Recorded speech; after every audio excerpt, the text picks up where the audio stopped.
सकाळपासून घरात शांतता होती. माधुरीची सासू सविताबाई देवघरात बसून महाजप करत बसल्या होत्या.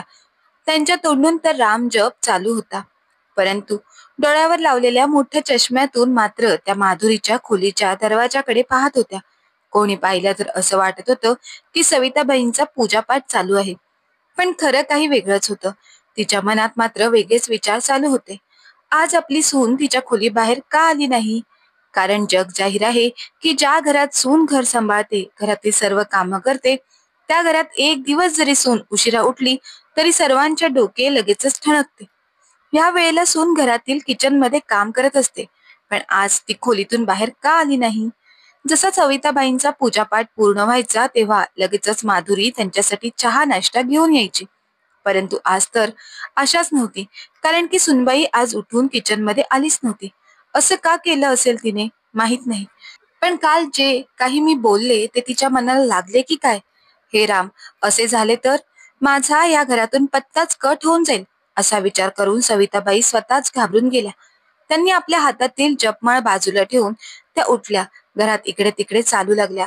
2-3 वेळा त्यांच्या मनात विचार आला की आपल्या सुनेच्या खोलीचा दरवाजा वाजूया, पण त्यांची हिंमत झाली नाही.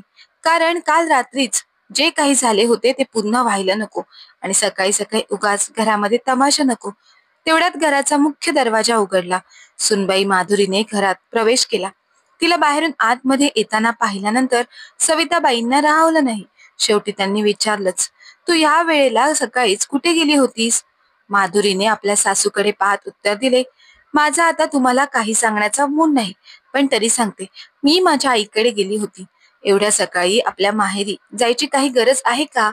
एका शहरात माहेर आहे म्हणून ते कधीही वाटेल तेव्हा तू तुझ्या माहेरी जाणार का? आणि मला तर तू सांगितलं सुद्धा नाहीस. माझा मुलगा इथे इथे नसला म्हणून काय झालं?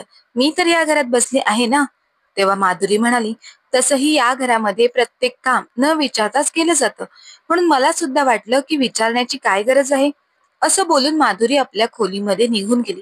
तेव्हा सविताबाईंचं तोंड पाहण्यासारखं झालं आणि त्या सुद्धा रागाने आपल्या खोलीत जाऊन बसल्या. परंतु काही वेळ वाट पाहिल्यानंतर सुद्धा आपली सुनबाई किचनमध्ये येत नाही हे त्यांच्या लक्षात आल्यानंतर सविताबाई स्वतः किचनमध्ये गेल्या. कारण खूप वेळ झाला होता, त्यांना चहा सुद्धा मिळाली नव्हती.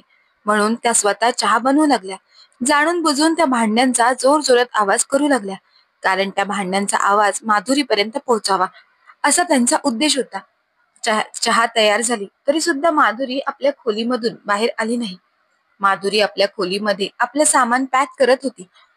सामान पॅक करत असताना तिच्या मनात विचार येत होता की सासूबाई आपल्या बरोबर अशा कशा वागू शकतात. काल संध्याकाळी सविताबाई आपल्या सुनेबरोबर बाजारात गेल्या होत्या. बाजारातील बारीक सारीक सर्व कामे झाल्यानंतर माधुरीला सोनाराकडे सुद्धा काही काम होतं. म्हणून तिने आपल्या सासूला सांगितलं की आई, माझे सोनाराकडे थोडे काम आहे. माझी अंगठी घट्ट होत आहे, ती सोनाराकडे जाऊन मला थोडी वाढून घ्यायची आहे. तेव्हा सविताबाई आपल्या सुनेला त्यांच्या ओळखीच्या सोनाराकडे घेऊन गेल्या. तेव्हा त्या सोनाराने अचानक विचारले की तुमच्या मुलीच्या सासऱ्यांची तब्येत कशी आहे?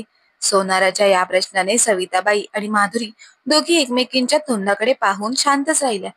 तेव्हा तो सोनार म्हणाला, काही दिवसापूर्वी तुमची मुलगी माझ्याकडे आली होती आणि तिने काही सोने माझ्याकडे गहाण ठेवले आहेत आणि म्हणत होती की पैशांची खूप गरज आहे. माझे सासरे खूप आजारी आहेत, पण तिच्या लग्नाचे सर्व दागिने तर मीच तयार केले होते, पण तिने ते दागिने गहाण ठेवले नाहीत तर दुसरेच ठेवले आहेत. असं म्हणत त्या सोनाराने सविताबाईंच्या मुलीने गहाण ठेवलेले दागिने दोघींनाही दाखवले. ते दागिने पाहताच माधुरी हैराण झाली, कारण ते दागिने तर माधुरीचे होते, पण ते माधुरीने आपल्या सासूकडे म्हणजे सविताबाईंकडे ठेवण्यासाठी दिले होते. मग ते दागिने आपल्या नद्देकडे कसे गेले? म्हणून ती आपल्या सासूकडे पाहू लागली. तेव्हा सासूबाई तिच्या नजरेला नजर देऊ शकल्या नाहीत. दोघीही जेव्हा घरी आल्या तेव्हा माधुरी आपल्या सासूला म्हणाली, मी आत्ताच्या आत्ता ताईंकडे जाते आणि त्यांना विचारते, हे सर्व दागिने तुमच्याकडे कसे आले? तेव्हा सविताबाई म्हणाल्या, अगं ते दागिने मीच तिच्याकडे ठेवायला दिले होते. त्यावर माधुरी म्हणाली, तुम्ही असं का केलं?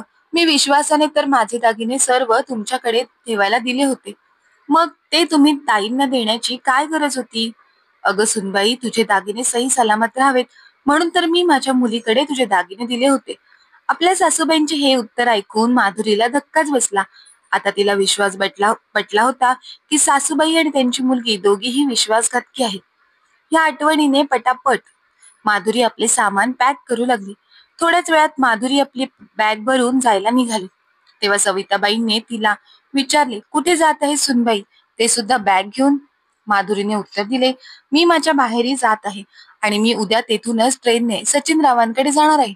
मी माझ्या भावाला सांगून सकाळीच ट्रेनचं तिकीट बुक केलं आहे. तू अशी कशी जात आहेस? तुझ्या सासूची तर परमिशन नाही. जोपर्यंत मी तुला परमिशन देत नाही तोपर्यंत तू सचिनकडे जाऊ शकत नाही. इथे घर कोण सांभाळणार? आई, तुमची मुलगी आहे ना, तिला बोलून घ्या आणि तिलाच हे घर सांभाळायला सांगा ना. तसेही तुम्हाला सुनेची गरज काय?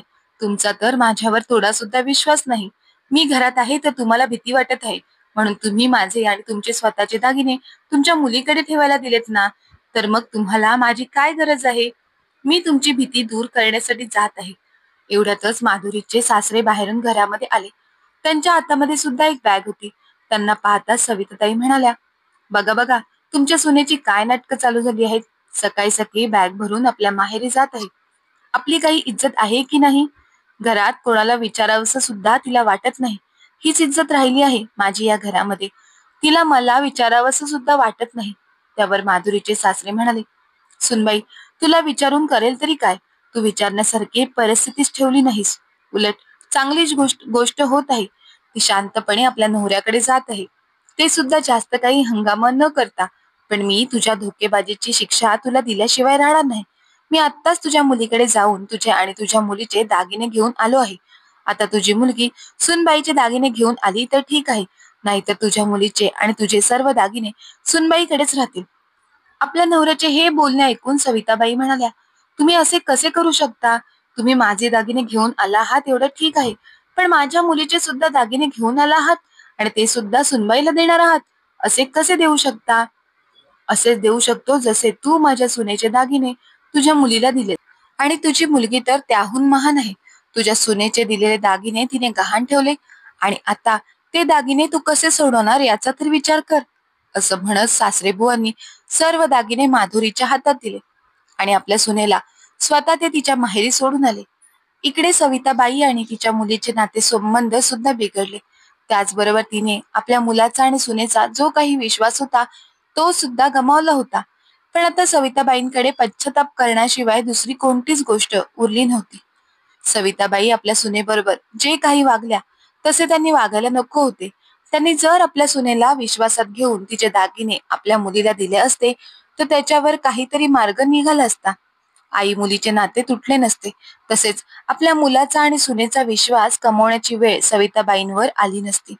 म्हणून घरामध्ये आपण कोणताही निर्णय घेताना आपली सून, आपली मुलगी असं दुजाभाव न करता घरातील प्रत्येक गोष्ट प्रत्येक व्यक्तीबरोबर संवाद साधून प्रत्येकाला सांगणे गरजेचे आहे. नाहीतर नाती टिकण्याऐवजी तुटली जातात. हे प्रत्येकाने लक्षात ठेवणे गरजेचे आहे. माधुरीच्या सासऱ्यांनी आपल्या सुनेची घेतलेली बाजू योग्य वाटते का? त्याविषयी आपले मत कमेंट करून नक्की सांगा. धन्यवाद.